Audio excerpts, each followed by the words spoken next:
Today's art murmur is called Weaving Poetics and Politics, the Contemporary Textile Object. We have invited artists Raisa Kabir and Sagarika Sundaram for this conversation. Before we begin, I would like to give a little bit of an introduction to Art South Asia Project and also to the panelists. So my name is Kuhu Kopariha. I am the program manager at Art South Asia Project, or ASAP. ASAP is a UK-based not-for-profit established in 2021. We support the infrastructure of modern and contemporary visual and applied arts in South Asia by facilitating and expanding networks of collaboration and research. We work between South Asia and the UK, offering grants and creating opportunities for collaborative programs. Our focus is on research, archiving, and publications, and we also promote professional development through workshops, talks, symposia, and fellowships. We're joined today, as I've already said, by Raisa.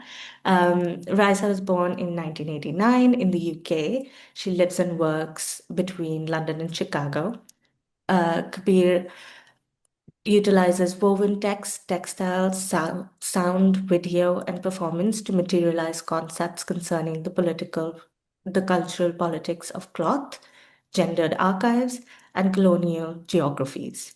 Kabir's unweaving performances and tapestries comment on histories of transnational power, global production, and matrices of labor.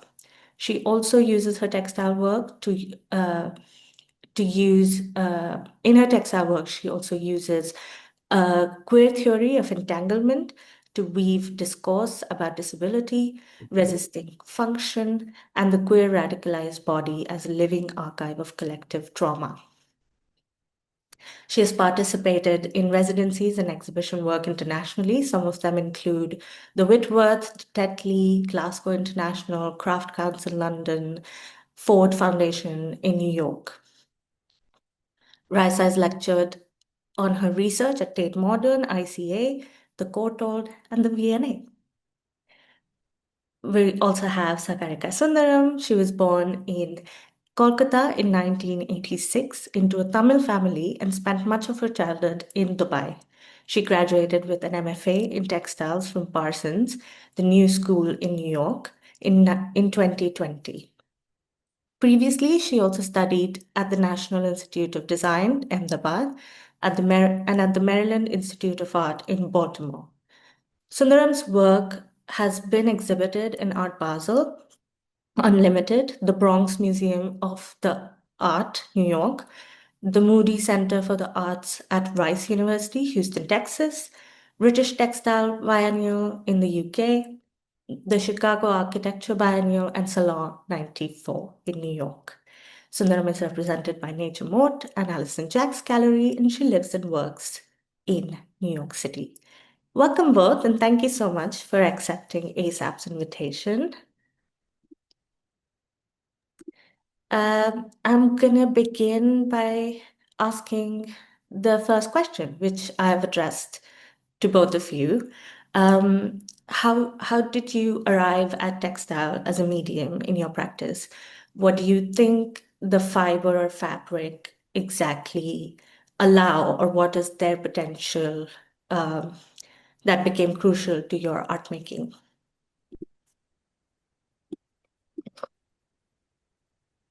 Raisa, would you like to go first? Yeah.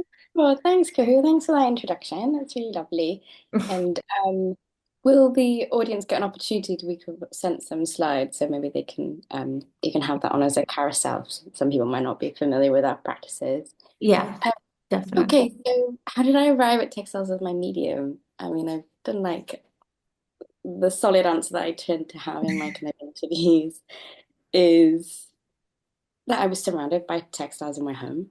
Mhm. My mother collected so many different forms of weaving and embroidery. Every kind of surface was covered in a type of textile, handmade, maybe by my aunt, who was an embroiderer and she was a weaver herself from Bangladesh. They filled kind of my interior world. Um, I also always noticed how my mother used textiles in the home to kind of paint her house. she used textiles as a way to kind of express like her living domestic space. And she was a, you know, she had a career in her life and things like that. But she wasn't an artist, and I definitely think that was her way of kind of accessing that part. Also with her gardening. Um, these kind of like early kind of material haptic um, connections always kind of associated textiles with a type of kind of narrative. Um, I studied textiles at A level. I did fashion. I did a textile fashion art foundation in Manchester, and I was always kind of geared towards the kind of fine art space. But I never really knew what that looked like. I was like, oh, you can be an artist, or you can go into fashion design, or perhaps architecture. And I didn't really know that you could, make textiles and be an artist. And it wasn't until I think I went to an exhibition at the Whitworth Gallery, which is very near the MNU campus in Manchester, which is an amazing textile museum and art gallery in Manchester. And there was this incredible exhibition. I think it was on like cloth textile cultures, and it kind of showed a plethora of artists who were engaging with textiles as a political, critical medium, and something that kind of expanded it beyond something that was just for the home or just for fashion, and actually had like something to say. Um, yeah, and I studied weaving, and that was like a huge thing for me. I'd always done like sculpture and stitch. And just the first time I did some weaving, I remember the teachers going past my little loom, and they were like, "You really know how to do this? Like this, you're very clearly a weaver." And like then perhaps there was something about those gestures that perhaps are latent, perhaps go back to like a really long lineage of perhaps histories of people in my family who are weavers. It felt like a calling. It just felt so easy. It felt so simple. And even today, when I pull yarn, I pull threads, I feel like my fingers have like a life of their own. Um, yeah, so I think cloth became the medium with which I explore and critique and subvert ideas and histories around global encounters and colonialism and histories of migration and diaspora. But I use cloth as that kind of vehicle and that prism. But it also is something that I'm interested in terms of the technology of making and how we have used cloth and depended cloth more than just weaving, more than just stitching. I think I'll leave it there. Thank you. Thank you. Thank you so much. Sagarika.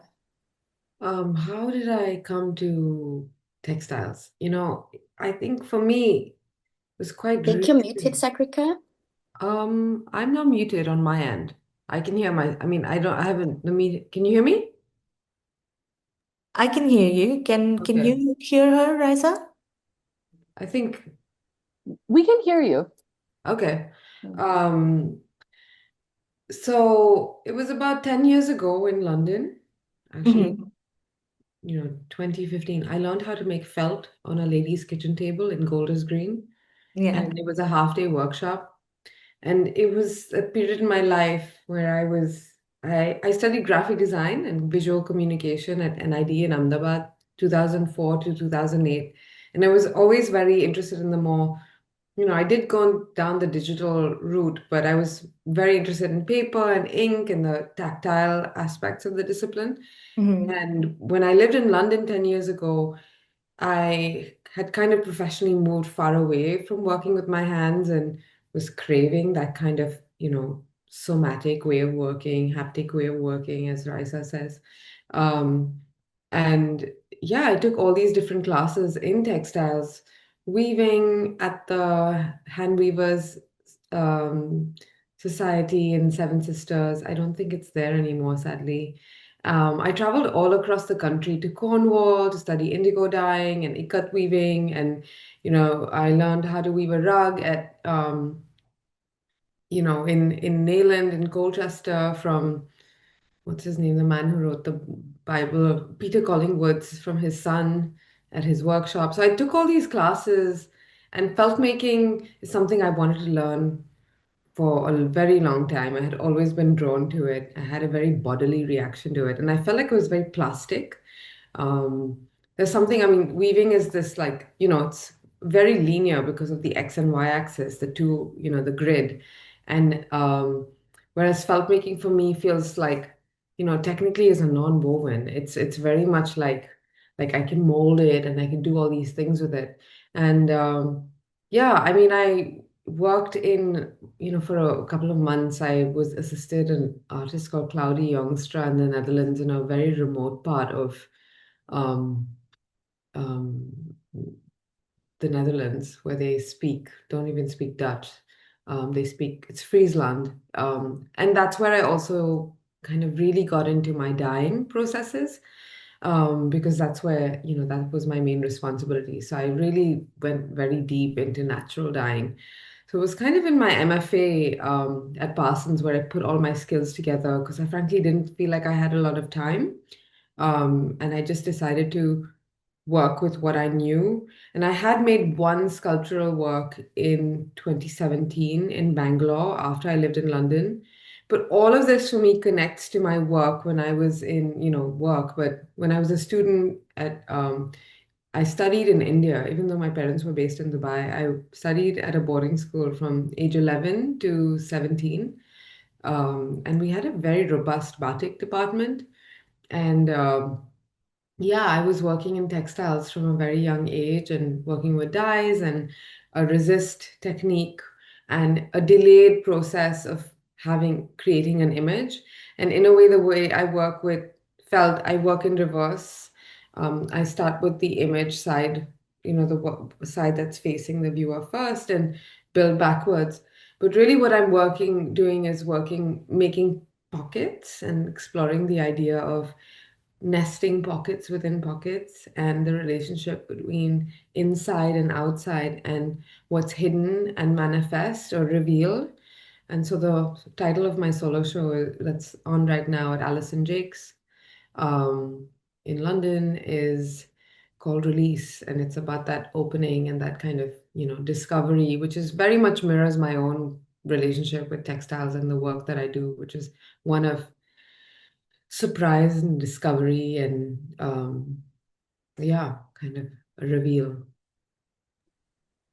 Thank you. It's really interesting that both of you engage with it in a very engage with textiles in a very sensory way. And it's great that you brought out, Sagarika, not only uh, the sculptural aspect of your work, but also this contrasting theme of inside outside. Because my next question is directed to you, and it's about how your work has been defined as painterly sculpture, and you're often playing with these contrasting themes of inside, outside, human, non-human. And I wanted to know if you can give us an example from Release where this manifests. Yeah, I mean, wait, there was a part of your question that I wanted to address first, which was inside. Oh yeah, the sculptural aspect. I mean, really, I mean I feel like the material itself has so much vitality in it. It's so alive. I mean, I'm really committed to wool right now. I'm on a journey of just, I feel like in my life, I went very wide in terms of my interests and activities. And this is a part of my life where I'm choosing to go very deep down and see where that takes me. And so wool and silk, I mean, wool is the main material that I work with. And even when I use water and soap to felt the wool, it has its own life underneath my fingers. It kind of tightens up, and it's really fun to experience, it's shrinking. Um, but I mean, I just find that, the work itself it's comes from a very deep place of my subconscious. Like it almost is a truer mirror than any mirror could be. So these forms that come out of me, I describe it like a rhizome of ideas, and each work is a node on a rhizome and informed by the work that came before and the work that, the work that comes after, um, are connected to each other in that way. And um, I'm all very, I love seeing how alive these works are. And to me, it's not about thinking about a concept and then delivering on it. That's not what I'm doing. It's kind of, really is about the work telling me what it is and what's going on. And I find that the work really talks to me, and that's when the work is more successful. And I can see when, and that happens when I'm at my most unself-conscious, when I'm in that state. That's when something with integrity and life comes out. And I do relate it to this, I mean, there's so many in South Asian, you know, I suppose religion and spirituality all the way to Japan, and and even all sort of cultures that have connections to their pre-industrial cultures have animistic relationships with non-living objects. And I do think that that's very present in the work, but that's definitely an analysis that I'm making after the fact. I want to be very clear and open when I go into making a work, and I do love how wild and expressive they are, and that for me is a sign of my, like, it's yeah, my connection to myself. Thank you. That was, I have, in prepping for this conversation, I did go through some of your interviews, and it really did seem like you're you're very open when you approach the work, and the idea of having fun is very present, which I find very attractive myself. Thanks. Um, Raisa, I think that you also similarly interact with contesting themes, but in your case, I've been able to find out this exists between like stability and flow, how you, as a weaver, you unravel that embroidery. And I wanted to ask if you could tell us about a work that embodies those ideas, and also maybe shed a little bit on how you work with themes of migration and ecology in your work. Yeah, definitely. And then also labor, that's a huge part. Yeah. Um,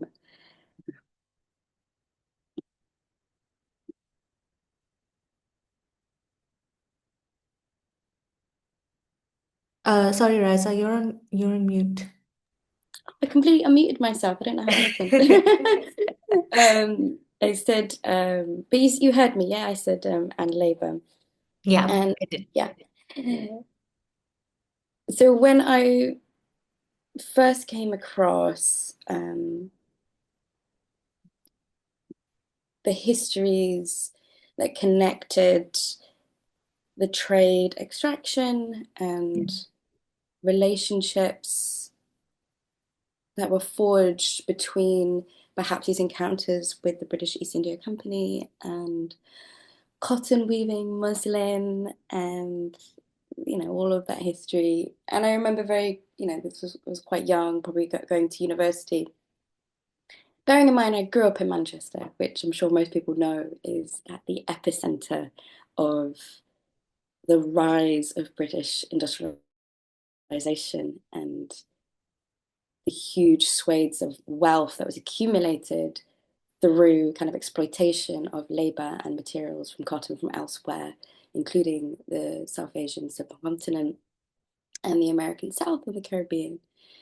So bearing in mind, I grew up in this place, and across from Whitworth Street, these huge, huge fabric warehouses called Asia House, India House, Bengal House, Silk House. And it wasn't until I went to university that any of those connections had ever been made. And there was like one lecture, and it was like, oh yeah, and they went to India and they like took these weavers and this cloth and the Bengal muslin. I think they even called it Bengal muslin. Like, they were like, oh, East India Company and something around this part of the world. And I kind of clocked. I was like, wait a minute, that, because obviously it's before partition. I was like, that is Bangladesh. I was like, oh, that makes sense. That makes sense why there's quite a lot of Sylheti weavers in the UK, also a lot of people who left after partition, came to work in these cotton mills in, Bradford, Burnley. Anyone who has worked with the British Textile Biennial, which I did some work in 2019 will know about those communities that live there. And like a lot of my work was about perhaps, taking archives, working with these communities and asking these questions of like, why are we here? And so this was one of the first early moments where I kind of realized that there was something that wasn't being told. There was something that couldn't be articulated. There's something that my parents didn't talk about, something that no one in the kind of communities talked about, and I grew up here. And it became this drive and this investigation of like trying to find out, why is this? What happened? Why is this not being mentioned? Why is it not in curriculums? And I began, kind of investigating this journey. And this is kind of what led me to, again, it became so much more urgent to work with textiles, knowing what had happened with the devastation and the destruction of the Jamdani and the muslin cotton weaving industries where that cotton plant doesn't even grow in Bangladesh anymore. And that was one of the largest places. I mean, cotton was grown all over India, but not a single crop has been grown for at least until very, very recently. People have started to try and grow that again, as well as with India. And then the more I scratched that surface, it was cotton, then there was like silk, they tried to industrialize, the East India Company tried to industrialize silk weaving, indigenous silk weaving that happens in northeastern Bengal, Assam. And then there was like jute and indigo. And it just kept permeating through my work. The more I researched, the more I wanted to respond, the more it came into my work. And yes, there's this unraveling. So the works that I tended to do, I make these weavings and people were like, oh, it's a really nice weaving, or it looks very beautiful, or I was talking about really violent histories, really traumatic histories as well.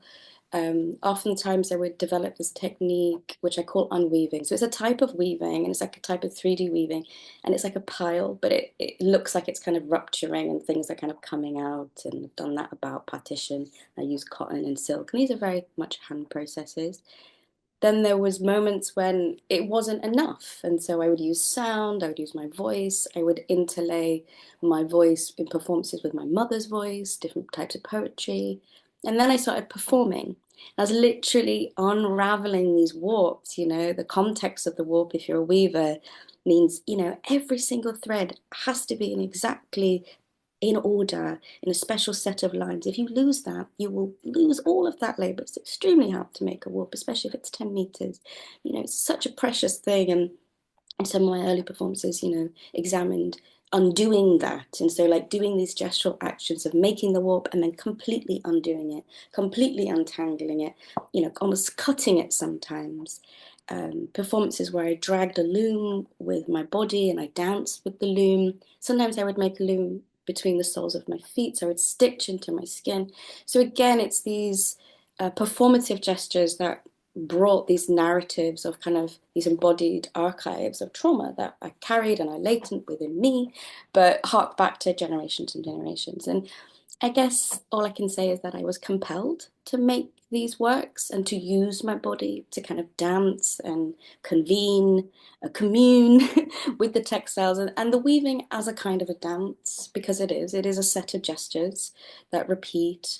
And something about perhaps the invisibilization of textile labor all around the world. That kind of I really feel that should be a solidarity between, and there is, within all textile labors across the world, because it's unseen and people don't realize just how much work goes into that.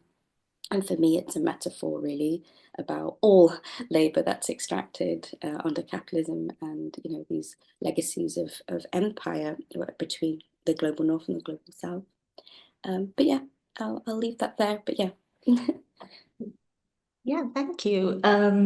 Just to draw on your question about engaging with archives and also negotiating with that, not only representing it in your work, but in your work, research is very present, and you have to go into these spaces and do research work. And I think that it can be difficult going into these institutions now, which are still sites of power and of history of colonialism. And if you could tell us, how do you negotiate with the archive? Definitely. I mean, some of my, recent work has gone into like the V&A or like the Met Museum, and I've tried to look at, also when I had a fellowship in the Art Institute Chicago, I spent a lot of time working with these textiles that were in the archives and looking at them, looking at their very structures like under a microscope. But it's so hard to gain access. Like obviously people are competing with academics and things like that. Often that has changed now with the V&A East. It's incredibly wonderful to be able to have that access, but for a very long time it was incredibly hard. And I've worked with several collections, the Paisley collection in Scotland, at the Harris Museum, all of the John Ford Watson volumes in Preston at the Harris Museum, which are also at the Whitworth and the V&A. For me, every time I felt like I had to make an appointment, and this has been like 10 years of work really of engaging with these archives, and I noticed just how perhaps difficult it was for me as someone who's educated and has a reason to visit these archives and these textiles. Found it quite difficult, and I was wondering, especially when I was working with diaspora communities who are living in the north of UK, I was like, a lot of these books, had the names Calcutta, Saleh, Punjab, Herat, Sindh. And I was like, do people know that down the road in this museum is like a beautiful collection of textiles from like 150 years ago related to their place of origin? And I was like, I don't think so. And it's not that because they should know. I just think that connection between who owns that knowledge, who owns all these commodities that are in these museums. We own them. They're national products. In the UK, like a lot of the museums are nationally owned. So we, as as people that live in this part of the world in the UK, we should have ownership over that history and over that knowledge and over those artifacts. They belong to us. We pay our taxes. We should have access to them. And I guess that's perhaps why they've invented the V&A East. They've made it more accessible. They're trying to engage with communities from Waltham Forest and Tower Hamlets. What I would find is, especially with working in places like Dundee or Lancashire, people's narratives around Britishness or Scottishness and around the material making. So in Dundee, there's a massive jute manufacture. That jute was from Calcutta. But for people's identity, it was very important to locate jute as part of Dundee's heritage. But it became a very kind of closed material. It wasn't, it was like people couldn't see it as something that was related to another place. And I think this is also what happens to the archives, when people come from other places, say they're from the South Asia diaspora,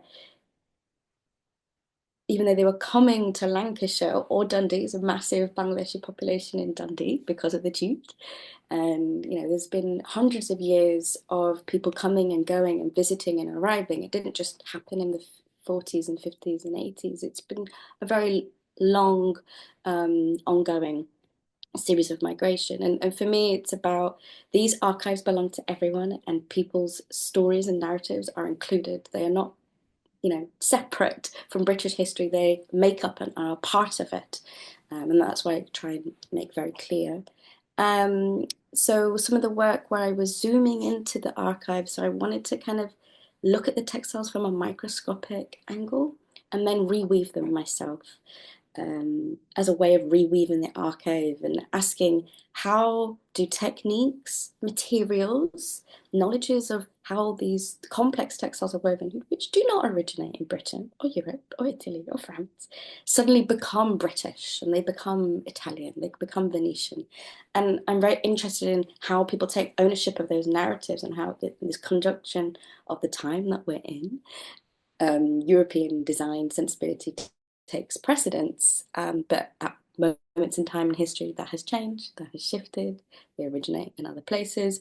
And so my work tries to reassemble and reorient the points of view where we come to viewing these histories and these textiles and these archives. Sometimes I was looking at like 9th century Egyptian lampas, these compound woven textiles, and someone was telling me that in the Met Museum, they were like, oh, we've never looked at this. And I was like, no, you haven't. Since you collected it, you haven't looked at this. And it's just sitting in this museum. Like, we need to do something about that. And these textiles say things. And, when was the last time they were examined by the people that they were, they come from. Yeah, I'll leave it there. Yeah. Thank you. Yeah, I mean, this is exactly what we're discussing at ASAP as well. And, you know, we just want people to keep looking at these things. And it's so wonderful that you're doing that actively and have been for a very long time. Sagarika, I just want to come back to this idea where we left off with the conversation, where you're very open when you enter the work. And I was interested about the process in reverse, which you've mentioned before. And I wanted to know about if that was a work, or if it often happens that you've imagined a work, you've drafted how it's going to look, and it just completely turns out when you cut it, turns out completely different. You've described your making as like pulling a rabbit out of a hat, and I really like that. So I was just I wanted to ask you to say a little bit more about that process. If we go to Veil, which is the first work, that's the individual work. Veil, so that's a two-sided work. So this is the one side of it, and the next image in the presentation is the other side of it. If we go to click on slide number 7, Kuhu. So these are kind of the two views of the work. I mean, what I usually have, and if you go up to the installation shots, again, Kuhu, people will get a better sense of what they look like in space. So that's one side of it. And then if you go to the next one, there's another side. And this is the first work I made that you can look through the work. So I might start with a question that, because usually my surfaces are so dense. And I wanted to see, okay, well, can I make cloth? I consider myself a cloth maker. I'm making cloth from scratch and with raw fiber, and I thought, can I make a surface that, just from string for something that is relatively weak? Will it have its own, what character will it have? And there are 3 layers in this work, and the middle layer is a black and white layer, and then there are 2 sort of mesh layers on the other side. And then what I will start, this work was a result of, I was in a part of making in my process, where this was a series of over a week that I did a series of one-day works, where I would start at 9 in the morning, finish the composition at 2, start wet felting at 2, finish at 7, hang it to dry, then come the next morning and then cut it open. And while it was drying the night before, I would make a paper model or a sketch to think about my question for the next day. So veil, and then if you go down to release, which is slide number 8, and then you go down to slide number 9, and slide number 10 and 11.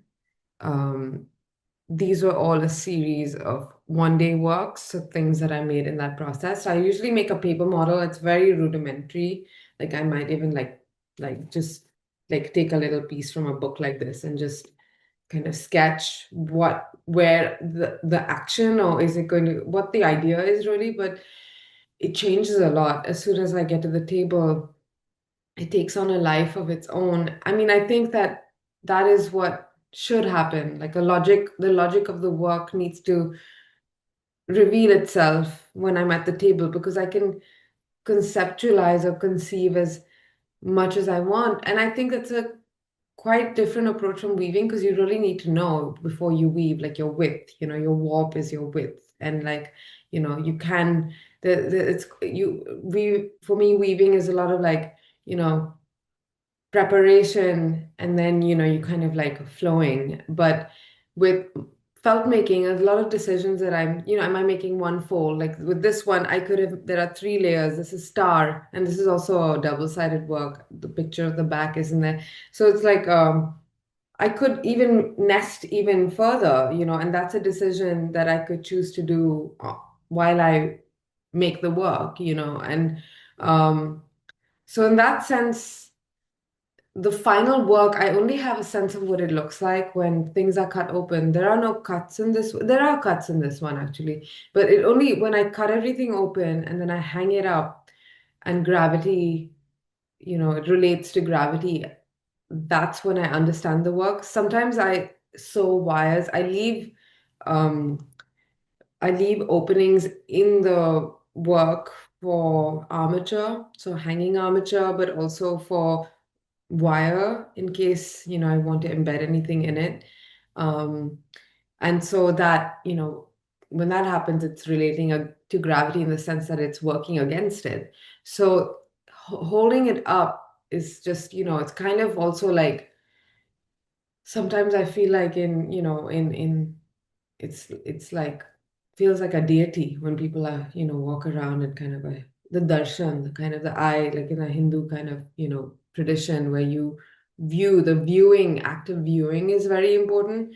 At the same time, I'm also researching examples of the void in South Asian um, like religious iconography, but also architecture. Specifically, I'm looking at Sufi architecture and the influence of it in Iran, in the Sufi influence on Persian architecture. I'm just, looking at, there's, for example, there's a famous temple, a Shiva temple, that's just, there's no deity, it's just empty. So I'm looking at, because my works too have these openings and voids in them, then I want to kind of go deeper into that space. So that is an intention, that is about as, and then I will find a way to, but that comes from the work, so um, yeah, I mean, paper models are a way for me to work out construction and what's connected and what's going to disengage from itself when I cut it open. But the color is very much, it's like for me, like cooking, like building flavor, it's like, I'm the kind of cook who will look at what's in the thing and make with what I have. And I think, um, sometimes even before I go to the studio, I might cook a little thing just to crack open my flow. And yeah, it's very much the color and the one day works. I think I wanted to also see what would time do to the work, and I found an energy. It released an energy in the gesture that brought a vitality, and it kind of makes me bypass my brain. It's sort of like a force function where I can't, because I'm moving so quick that I can't overthink it. And that's the place I think where the good stuff comes from. Because I think the moment it's like I overthink it, I need to do the thinking before, and then it's almost like a bodily thinking. Um, and like Raisa said, just, fingers move on their own, and it's very pleasurable, to work with this material. It's like, it's beautiful. I work with wool from the lower Himalayan region in Kulu, this Herschel variety of wool. I work with wool from upstate New York, different breeds of wool. I work with some wool from Mexico that, from Oaxaca that's already been dyed with natural dyes. And it's very pleasurable to work with this under your fingers. Wool is I mean, and all natural materials are just, wonderful. I never really want to wear a gas mask if I can help it and work. And I'm very grateful that my work, is something that allows me to breathe and move freely and feel good while I make the work. And yeah, rabbit in the hat. Yes, when I open the work, it's often like, if you look at mirror, if you go to slide number 11, there were all these things that were nested like these strings that were hidden inside and nested like a viper's nest inside when I built the work. And so when I cut it open, it was really fun to see how it all worked together, and also turned out to like accidentally be trapped in certain points. And I think very much of the material like I'm building muscle or fascia, like tissue, and even kind of, the way felt is made across the world historically and geographically. Like you find felt, um, like the word for felt in Iran is namad, and the word for felt in Kashmir and also Gujarat is namda. So that kind of etymological connection, to me, for more lots of textile techniques, it's so beautiful. And felt also, you find them separately but simultaneously. For example, ikat, you have so many different kinds of ikat just in India, but also in, in Uzbekistan and Japan and across, Bangladesh, and like different kinds of ikats, like all, I mean, it is a common language, but expressed differently. And for me, felt as well, like you find it in South America, in England, in Central Asia, and it's there are birds that felt their own nests. So you find it in nature as well. And to me, I see it like a connective tissue that connects human thought, and it's a pattern in the way, it's evidence that humans think in patterns, and we're connected by um, these ways of working and materiality that I find very beautiful. So when I make my work, I feel very connected to that history, to a shared history and material knowledge. I mean, felt itself, the way I make felt is with water, soap, hot water, soap, and friction. And the way felt hasn't changed for at least 15,000 years, you know. And to me, when something hasn't needed to change, like for example the wheel, like I see felt like a technology. Like even industrial felt is made very similarly to, it just uses the same three ingredients, or like, forces. um, and so I see it as it's like it's seen traditionally as rudimentary felt making. It's like if you see Star Wars, kind of always the primitive people that wear heavy felted clothing, and they're kind of the, ooga booga people on the side. But whereas, it's the civilizational people, like, that I think the loom is the precursor of the computer, right? So it's the high tech people that wear woven fabric and silk. But I think of felt making as a technology. And the way that I'm interpreting is right now is these folds and openings and making cloth, but also cutting it open. And this work that you have up, Undercurrent, was very much pulling a rabbit out of a hat, because these tongues were open. It's made in half size, and then I open it. I make things often like a book. So I work like this flat, and then I cut it open from itself to get a double. I get a double, and then each of these is a pocket, and then there's a tongue that's embedded in this pocket that's kind of like this, and then I pull it out and I hang it here. And that's what happened. And then I cut through it in a spiral, and that's what created those forms. And one is a counterclockwise spiral, and one is a clockwise spiral. So I'm kind of experimenting with my cuts right now. But yeah, you see, and I did the cuts only in London. So I made all the work. But then, it's the cut that brings it alive. And yeah, also it's very much a journey that of discovery, and that is very keeps it's like multiple Easter eggs within themselves nested for myself as the maker, which is fun. Thank you. Yeah, it was really interesting to hear that there are so many influences that go in the work, but it's still very open. I was very interested that you said religious iconography, or like the idea of religious architecture, because when I looked at this, and you posted a really you posted a photograph of laying under it with your friends.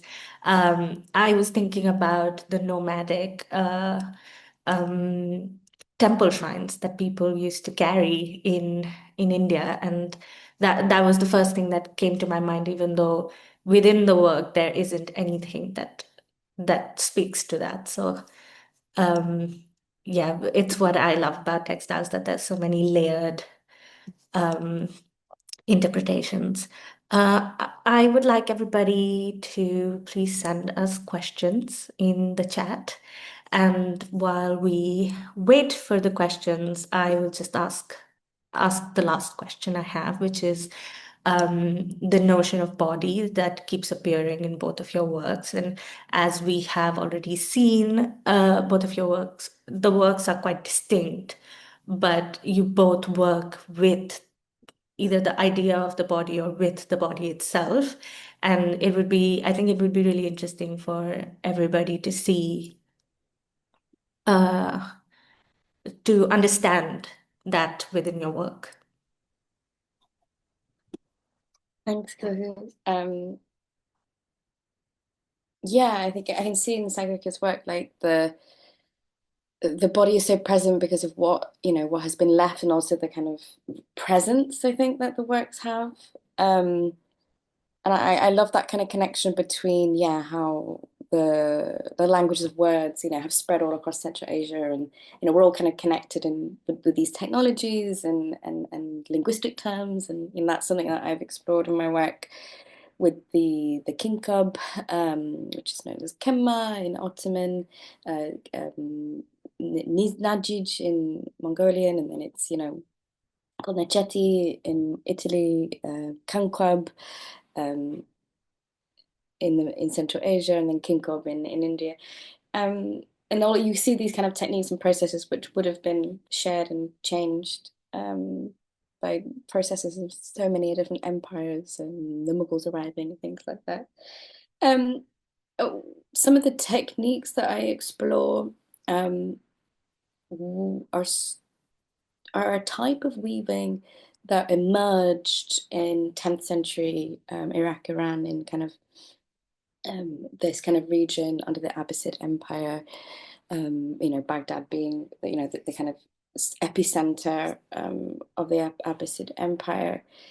And after the kind of 13th century, the fall of that empire, and then the Mongolian. So the weavers were kept on, and the kind of technology and the knowledge to create the patterning before the jacquard loom, right? We had particular types of draw looms, particular ways of processing the warps and wefts and yarns, the silk and the gold.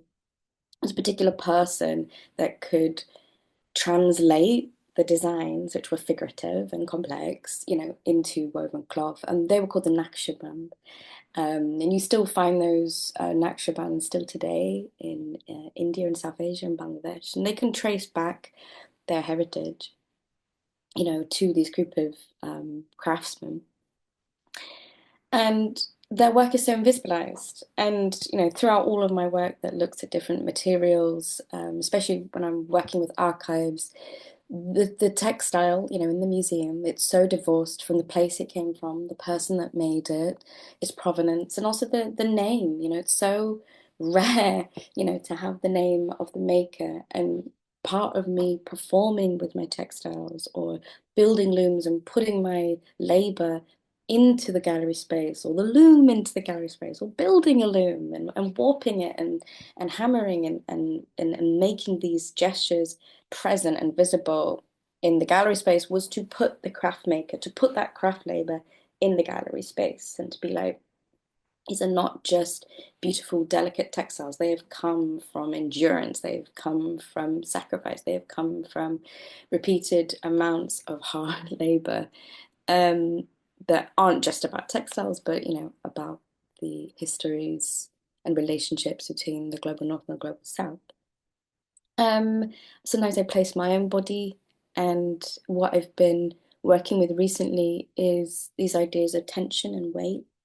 Tension has always been a part of my work, where I build looms between people, and I examine how a loom, essentially, no matter if it's a backstrap loom, which ties the loom to your body, you become part of the machine. And I'm very interested in exploring the relationships of the loom and the body and how they become more than. But it's about weight. Your body becomes this tension weight, and in looms you need to work out the tension, and there's the way to temper with that tension. You often have different weights or stones, even these like beautiful looms in Bukhara and Uzbekistan. It's these beautiful long looms, these big stone weights, and you see that throughout loom technology and how that shares. So nothing really changes from a loom from 2000 years ago to now. You still need that tension weight. I guess it's this heaviness. And so at the moment I've been exploring, like looking at bigger stones, stones that like weigh the same as a body, and also how our bodies are archives and these textiles are archives. I always say that textiles are of the body if they're hand woven. But one of my theories around factory work or mill work is it's still touched by a human. Just because something's made in a factory or made in this imagined way of what we imagine a factory to just be full of robots, and it's not. They're touched by human hands. So everything is connected to human labor. And yes, it's like some of my performances. I think there's that one with the in Goa. You can go to that. Yeah, with this, yeah, a bit down. The second one. Oh yeah, well that one or the one up. So, yeah, using my body, and I was carrying water all the way down to the sea, and then collecting the water and bringing it up, and then pouring it into this contraption where the stone would go up and the water would go down, and it would repeat, and these repeated mechanized gestures were then being automated by my physical presence and the precarity of the structure as well. But yeah, I'll leave that there. Thank you, Raisa. Sorry, Sagarika. If we go back to the image of the suspended work point of view, slide 5. Yeah, I mean, I think, that one. I love that you mentioned the picture of me laying on the floor with people. That's what I've been doing. And I discovered that that was my favorite way to share the work with people and visitors. And the gallery has said that people also have been doing that on their own, which makes me very happy. But yeah, I do think that, the body, that I laying down, and when people do that with me, often I hear both them and me, we're like, we just release a sigh of, like it's a relaxing moment. I'm very much a horizontal person. I like to lie down a lot. And I think it's a really nice way to see work, in this place of, I mean, with this work, I was really thinking about, I don't know, like, I there are lots of in temple textiles. You have canopies often, and there's usually a figuration. There's like a pattern up there, and I was inspired by that way of suspending cloth. I'm in a place where I'm looking at clothness and trying to see all the things that I can do with cloth right now. But specifically related to the body, I do think that architecture is a big source of inspiration for me because, especially the idea of circumambulation around a central point. So whether it's a dome, whether it's cloisters in a church context, or a stupa, or even where you circumambulate around a central point, that where the structure invites you, asks you to do that. And I think that movement and that relationship between the body and the building and the body and the object, that's very inspiring to me. I grew up doing a lot of, just like at the end of it, and I really used to enjoy that moment, walking or doing the 3 rounds around the thing that my mother would say, just do that. But I love that, that the feeling of the floor under my feet. And yeah, and I think it really relates to sculpture, like viewing something in the round, and um, I'm, my double-sided works also are a step towards that, inquiry of in the round, things back and front, what's the back, what's the front. But looking through. I mean, bodily, of course, the works are very tactile. When people ask me, if they can touch the work, I find it very hard to say no. I'm like, okay, let's just, and um, it is like when I make the work also, like I'm inspired by the tradition of weaving, like double weaving, where you weave one fast, but you can cut open and get double the width or double the length. And when I learned how to weave double cloth, Seven Sisters, it's hand weavers, my teacher said women were burnt at stake for knowing how to weave double cloth, which was really, really stayed with me as something just so shocking where it's just maths, but it was considered magic. And in that way, many times my works open into double or three times or four times, or like they will open like an accordion, like that. So, I'm making also, it's also this idea of resourcefulness of doing more with less. So even though my compositionally, this is my footprint, I'm building this way and, embedding layers. And so what's the back and what's the front is, something I have to keep track of. Um, and so when it expands and I cut it open, there's another part that's related to the body, the works. I mean, the moment there's a fold, I think, it's very much like skin, my membranes that I'm making, with the felt. And when I cut it open, it feels quite transgressive, like I'm doing something wrong, like cutting cloth that you've made that I've labored over feels like, but I have to do it, the work isn't fully activated until I crack it open that way. So there's also this tension between what's allowed and what's not. And um, yeah, it feels like I'm cutting through skin, and then it looks like a fold, and off that takes you to the body straight away, I think, the skin and, um, all sorts of other interpretations that I love receiving from, whoever is there to view the work and witness the work. All interpretations are allowed, and, make the work, imbue the work with meaning, actually. It's the sum total of all the interpretations that, there's also, this work has a kind of eyeball structure, like eyeball figure that's on the other side that pushes through when light passes through. um yeah, and it's also, to me, feels like, a sky, but also an eyeball. So yeah, the works, yeah, they feel quite bodily. Yeah, both, and they involve my body, and it's very labor intensive. Making felt is so on multiple registers the body carries through. Thank you. I'm just gonna have a look at the chat and see.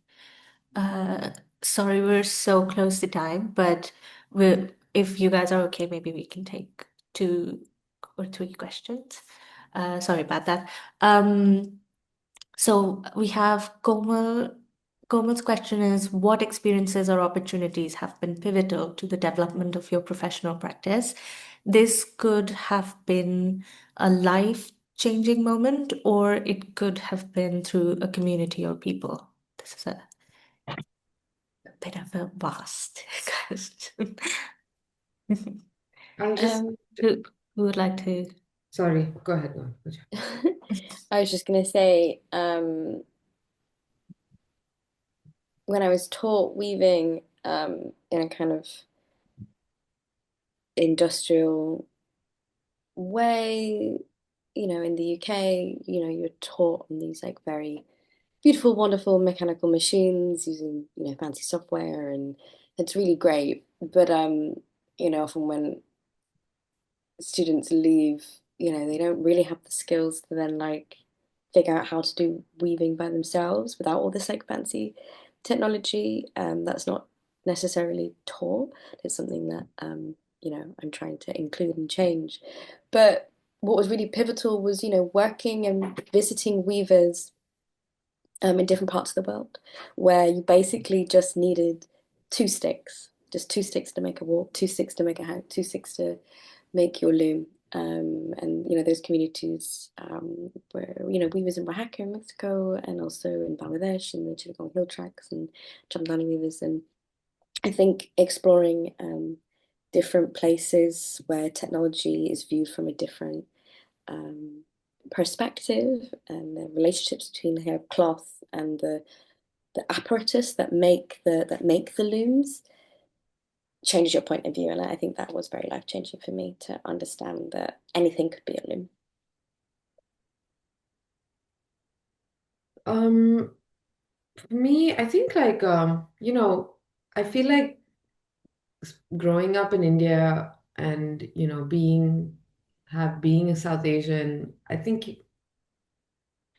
well, I think one's literacy, or maybe I'm wrong, but one's literacy of cloth is or handmade cloth is just something you grow up with, which I think is a very fortunate thing, because the handloom is in the everyday, like even the gamcha, it's just like this, it's such a beautiful cloth, but it's an everyday cloth, so it just lives. Like my father, like, like wore veshtis, or, my mother wore a sari every day, and she was very obsessive about her sari. So she'd go through an ikat phase, or now she's in a kachi, bujodi phase. Like, so that's how I learned about, that was my school.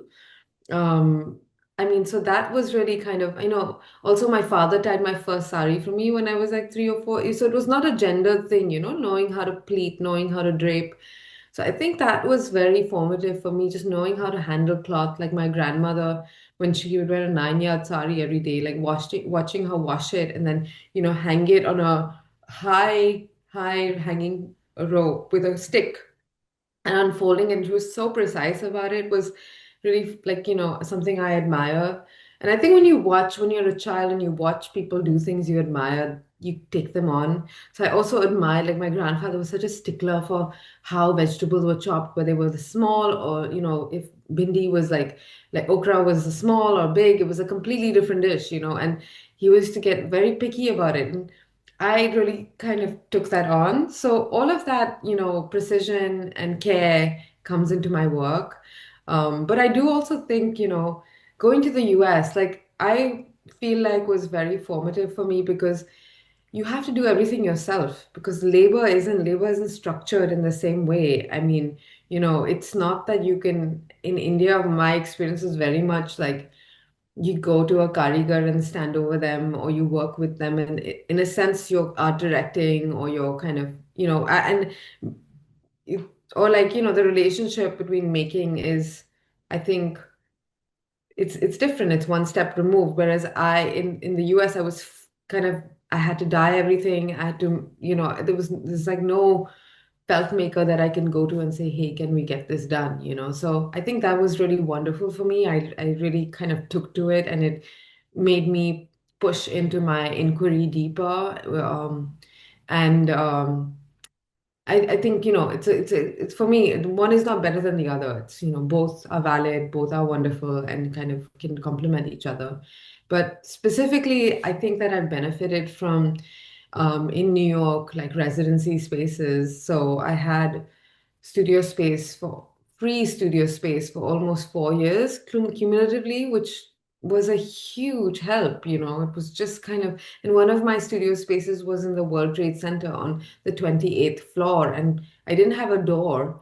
And like, it was open plan. So, pros and cons. But I mean, having that kind of big space, that's the moment in time where I made a lot of big work, because I really wanted to take advantage of the space and the that I had never had before, and who knows when I will have again. So yeah, those are the things I can think about, that have really helped me or influenced me along the way. Thank you. We'll just take a last question. Um, it's a joint question by Vasundhara and Hafsa. They were wondering what was your experience like exhibiting in a gallery space that was just white walls. And Hafsa was sort of um, building on that question and asking, how does space influence your textiles?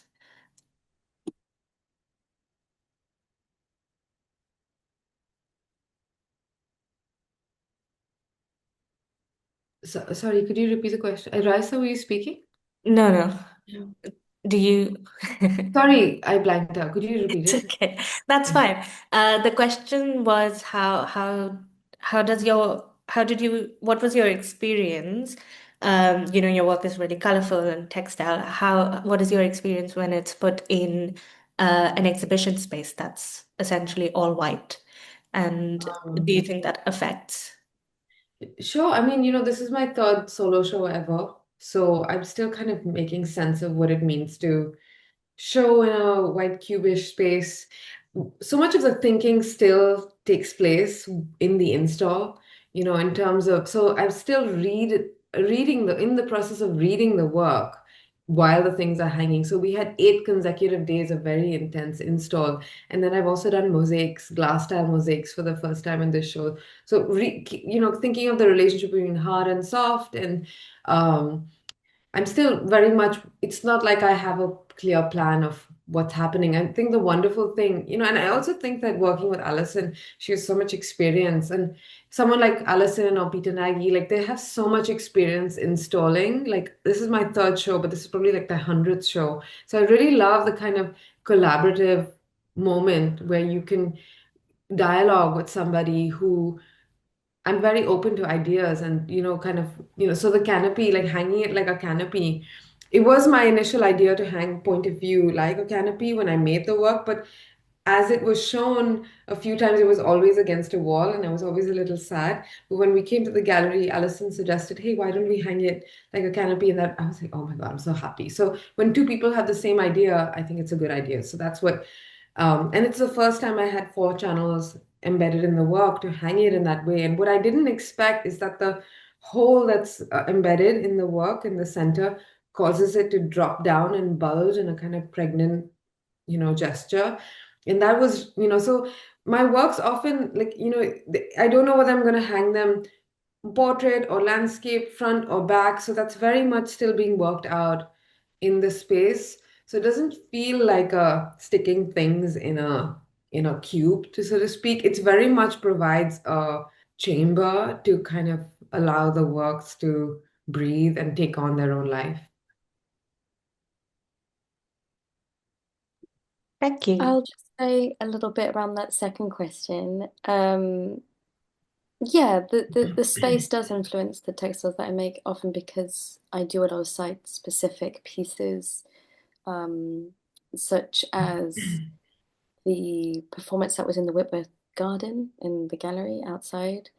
It created a warp, of the shape of the, undivided pre-partition Indian South subcontinent. And that was very much in the garden, and it was, hammered in this way of making what were the sticks, often like weaving with the sea.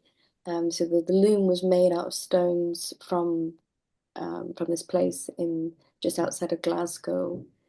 Um, and the loom and the work, was made from the stones of that place. And what environments I would love to exhibit in.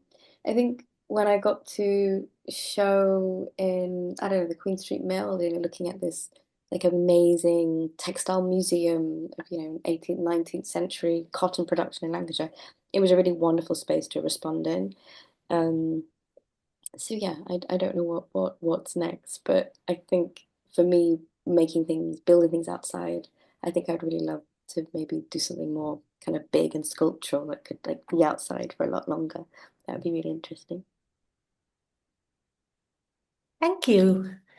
Thank you both. I think this is where we're gonna end the session. Thank you for your time. Thank you for spending the extra 10 minutes. Thank you everyone for joining. I just want to reiterate that this session has been recorded and it will be on our YouTube and on our website. So please do share, and you can follow us on Art South Asia Project to learn when it goes up. I also wanted to say that Sagarika's show has been extended, and if you're in London, please go and visit. And yeah, follow Sagarika and Raisa and keep up with them. Thank you so much, everyone. Thank you, Kuhu, for Thank hosting you. us and guiding. Thank you. See you. Have a nice day. Bye. Bye. Bye.